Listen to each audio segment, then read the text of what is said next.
की ताजा खबरों के अपडेट में बात करेंगे देश भर की तमाम बड़ी और काम की खबरों के साथ ही सरकार की ओर से लिए गए कुछ महत्वपूर्ण फैसलों, जारी किए गए कुछ नए नियमों की। इसके अलावा एनपीसीआई की खास सुविधा, बिना इंटरनेट के भी कर सकते हैं आप यूपीआई पेमेंट। आखिर क्या है पूरी खबर बताएंगे आपको आगे इस अपडेट में। साथ ही पीएफ खाताधारकों के अधिक जरूरी और महत्वपूर्ण खबर निकल कर आए सामने, बताएंगे आपको आगे इस अपडेट में। साथ ही कच्चे तेल में एक बार फिर आई है भारी गिरावट, अब देश भर में फिर सस्ता होगा पेट्रोल और डीजल। आखिर क्या है पूरी खबर बताएंगे आपको आगे इस अपडेट में। साथ ही यहाँ पर प्रधानमंत्री किसान सम्मान निधि योजना से जुड़े किसानों के लिए एक जरूरी और महत्वपूर्ण खबर निकल कर आए सामने, बताएंगे आपको आगे इस अपडेट में। साथ ही किसानों को लोन को लेकर एक बड़ी और महत्वपूर्ण खबर है, किसानों को लोन देने को लेकर सरकार की ओर से बड़ा ऐलान हुआ है। क्या है ये पूरी खबर बताएंगे आपको आगे इस अपडेट में। साथ ही कोरोना कर्फ्यू और लॉकडाउन से जुड़ी कुछ महत्वपूर्ण बड़ी खबरें हैं, बताएंगे एक एक करके इस अपडेट में। साथ ही आज की तमाम बड़ी और काम की खबरों की बात करेंगे इस अपडेट में। बात करते हैं आज की पहली बड़ी खबर की, तो कच्चे तेल में एक बार फिर आई है भारी गिरावट, देश में फिर सस्ता होगा पेट्रोल और डीजल। कच्चे तेल से ही पेट्रोल, डीजल और अन्य ईंधन बनते हैं, जिसका इस्तेमाल कार, बाइक के अलावा इंडस्ट्री में किया जाता है। इसलिए विदेशी बाजारों में कच्चा तेल सस्ता और महंगा होने से कारोबारियों के साथ साथ आम लोगों को भी सीधा इसका असर होता है। वही एक्सपर्ट्स का कहना है कि गुरुवार को अंतर्राष्ट्रीय बाजार में कच्चे तेल की कीमतों में गिरावट दर्ज की गई। इसके कारण अमेरिका में क्रूड इन्वेंट्री बढ़ना है। हालांकि घरेलू बाजार में पेट्रोल, डीजल के दाम है वो स्तर है। वही एचपीसीएल की वेबसाइट में दी गई जानकारी के मुताबिक देश की राजधानी दिल्ली में गुरुवार को 1 लीटर पेट्रोल का दाम बिना बदलाव के 104 रुपए और 1 पैसे पर स्थिर है। इसी तरह 1 लीटर डीजल यहाँ पर 86 रुपए 71 पैसे के भाव पर स्थिर रहा है। वही देश के 3 बड़ी जो कंपनियां हैं, एचपीसीएल, बीपीसीएल और आईओसी, रोजाना सुबह 6 बजे पेट्रोल डीजल के दाम है वो तय यहाँ पर करती है।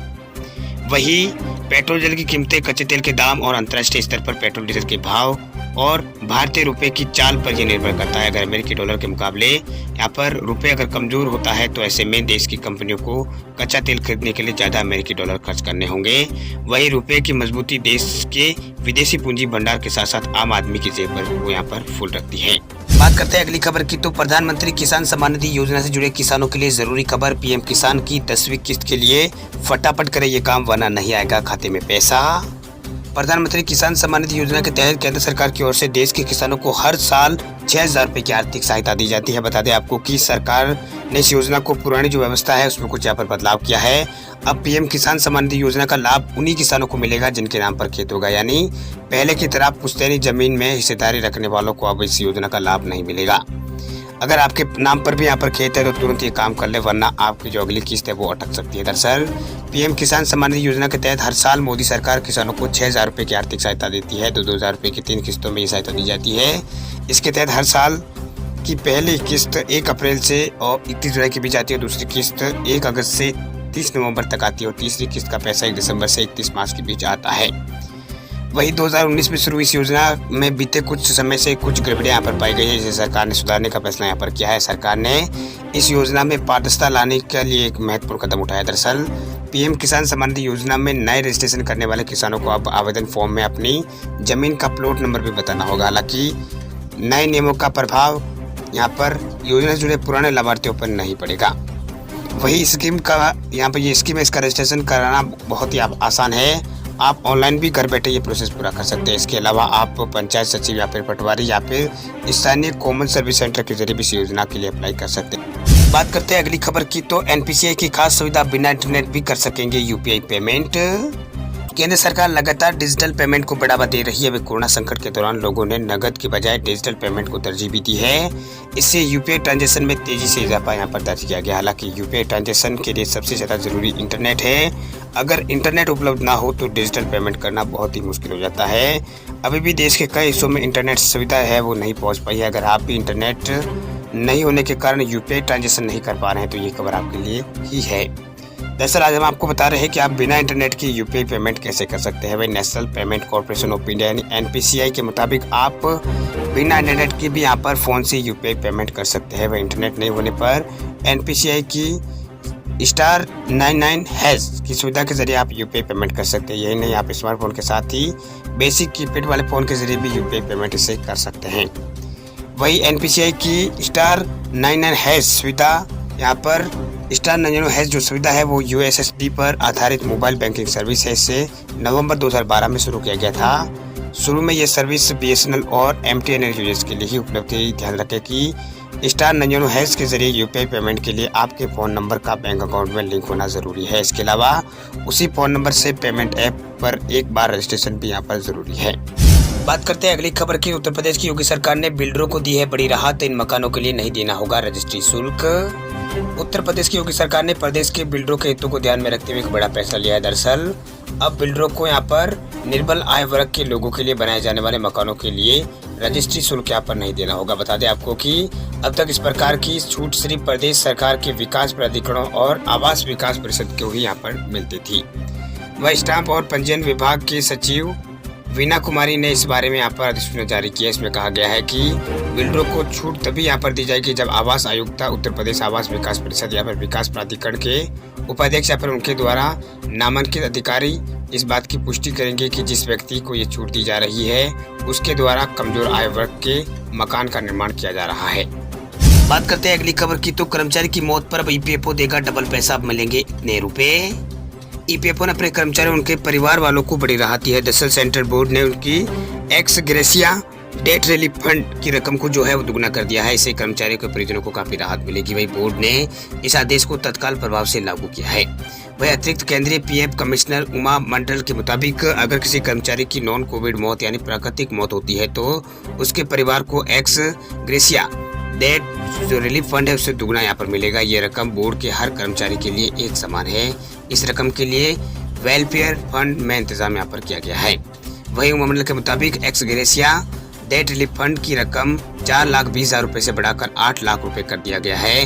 उमा मंडल के मुताबिक सेंट्रल बोर्ड के अगर किसी कर्मचारी की मौत कोविड के कारण हुई है तो इस मामले में 28 अप्रैल 2020 को आदेश यहाँ पर जो आदेश है वो माना जाएगा। वही बोर्ड ने यह आदेश रीजनल स्टाफ वेलफेयर कमेटी के सभी प्रमुखों को जारी किया है, साथ ही इसे तत्काल प्रभाव से लागू भी कर दिया है। बात करते हैं अगली खबर की। तो रेल यात्रियों के लिए जरूरी खबर। रेलवे ने दिसंबर से फरवरी 2022 तक महाराष्ट्र, यूपी और गुजरात के बीच रद्द की है कई ट्रेनें। भारतीय रेलवे ने त्योहारी सीजन में कई विशेष ट्रेनों का संचालन करने की घोषणा की है। लगभग 768 विशेष ट्रेनों को शुरू करने वाली भारतीय रेलवे अगले महीने 6 जोड़ी ट्रेनों को रद्द यहाँ पर करने की योजना बना रही है। वही पश्चिमी रेलवे की नवीनतम घोषणा के अनुसार उसने सर्दियों के मौसम में परिचालन के कारणों से महाराष्ट्र, उत्तर प्रदेश, गुजरात के बीच 6 जोड़ी विशेष ट्रेनों को रद्द करने का निर्णय लिया है। वह रेलवे ने कुछ ट्रेनों को रद्द किया है तो कुछ को यहाँ पर डाइवर्ट तो कुछ को यहाँ पर शॉर्ट टर्मिनेट करने की घोषणा यहाँ पर की है। वह वेस्टर्न रेलवे ने बांद्रा, अहमदाबाद और वलसाड और उज्जैन से आने जाने वाले यात्रियों के लिए 12 ट्रेनों को यहाँ पर 1 दिसंबर से 26 फरवरी 2022 तक के लिए रद्द करने की घोषणा यहाँ पर की है। वही कुछ ट्रेनें हैं जिनको यहाँ पर रद्द किया गया है, जिसमें बांद्रा टर्मिनस से गोरखपुर वीकली स्पेशल ट्रेन 25 फरवरी 2022 तक रद्द रहेगी। इसके अलावा यहाँ पर बांद्रा टर्मिनस से हरिद्वार वीकली स्पेशल जो ट्रेन है वो 1 दिसंबर 2021 से 23 फरवरी 2022 तक रद्द रहेगी। इसके अलावा अहमदाबाद से सुल्तानपुर वीकली स्पेशल ट्रेन 7 दिसंबर से 22 फरवरी तक यहाँ पर रद्द रहेगी। इसके अलावा अहमदाबाद वाराणसी स्पेशल ट्रेन है। इसके अलावा यहाँ पर हरिद्वार और वलसाड और यहाँ पर Ujjain Dehradun weekly special train भी यहाँ पर 2 दिसंबर से 24 फरवरी 2022 तक ये रद्द रहेगी। इसके अलावा रेलवे ने यात्रियों की सुविधा के दौरान यहाँ पर राजस्थान और महाराष्ट्र के बीच संचालित ट्रेनों में अस्थायी को यहाँ पर मद्देनजर अतिरिक्त भीड़ को देखते हुए कुछ जो कोच हैं वो यहाँ पर साथ इसमें ट्रेनों की ओर जोड़े जाएंगे। वही उत्तर पश्चिमी रेलवे की ओर से बीकानेर दादर बीकानेर स्पेशल ट्रेन में एक द्वितीय यहाँ पर शयनयान श्रेणी के कोच की अस्थायी बढ़ोतरी करने की घोषणा यहाँ पर की गई है। अब बात करते हैं अगली खबर की। तो मौसम अपडेट को लेकर बड़ी खबर देखिए। देश के इन राज्यों में अगले 2 दिन भारी बारिश की चेतावनी। दिल्ली में छाई हुई है धुंध। बंगाल की खाड़ी के ऊपर निम्न दबाव का असर अब कई राज्यों में दिखाई देने लगा है। वहीं भारतीय मौसम विज्ञान विभाग के मुताबिक जिस तरह से हालात दिखाई पड़ रहे हैं उसे देखने के बाद अनुमान लगाया जा सकता है कि निम्न दबाव बहुत जल्द यहाँ पर कम दबाव के क्षेत्र में तब्दील हो जाएगा और कई राज्यों में भारी बारिश होगी। वही मौसम विभाग के मुताबिक अगले कुछ दिनों में तमिलनाडु आसपास के इलाकों में भारी बारिश होने की आशंका है। वही चेन्नई में पिछले कुछ दिनों से हो रही बारिश से कई क्षेत्रों में यहाँ पर जनजीवन प्रभावित हुआ है। अभी यहाँ पर बारिश में थोड़ी कमी देखने को मिली है, लेकिन तमिलनाडु के नागापट्टिनम और केंद्र शासित प्रदेश पुडुचेरी के कलाई केरल क्षेत्र में भी भारी बारिश से यहाँ पर काफी जनजीवन प्रभावित हुआ है। वही मौसम विभाग से मिली जानकारी के मुताबिक एक जो ट्रफ रेखा है वो दक्षिणी पूर्वी बंगाल पर बने यहाँ पर बंगाल की खाड़ी पर बने चक्रवाती हवाओं के क्षेत्र से तमिलनाडु के तट से दूर दक्षिण पश्चिम बंगाल की खाड़ी तक फैली हुई है।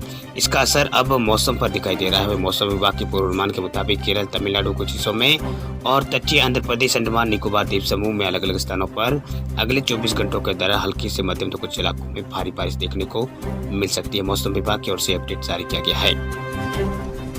वह राजधानी दिल्ली के मौसम में की बात करें तो दिल्ली में यहाँ पर मौसम की पहली यहाँ पर घनी धुंध यहाँ पर छा गई है। इसके 2 और 3 दिन तक रहने के आसार है।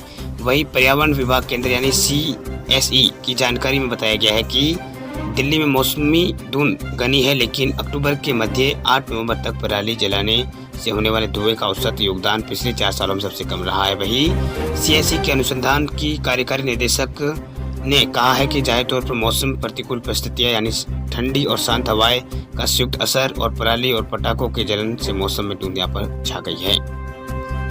वहीं मौसम विभाग की ओर से बताया गया है कि तमिलनाडु के अधिकांश हिस्सों में लगातार हो रही बारिश के कारण यहाँ पर हालात प्रभावित हो सकते हैं, हालात और भी यहाँ पर खराब हो सकते हैं। वह राज्य के राजस्व और आपदा प्रबंधन मंत्री KKRSR रामचंद्रन ने जानकारी दी है कि अब तक बारिश जनित घटनाओं में 12 लोगों की मौत हुई है। प्रदेश सरकार ने 9 जिलों में 10 और 11 नवंबर को यहाँ पर अवकाश की घोषणा यहाँ पर की थी। उसका यहाँ पर लास्ट दिन इस दौरान सभी सरकारी और ऑफिस यहाँ पर बंद रहेंगे। इन जिलों में चेन्नई, कोच्चिपुरम और त्रिवुलर और यहाँ पर नागपट्टिनम और त्रिवुलर ये जिले हैं जहाँ पर बारिश के लिए चेतावनी मौसम विभाग की ओर से जारी कर दी गई है।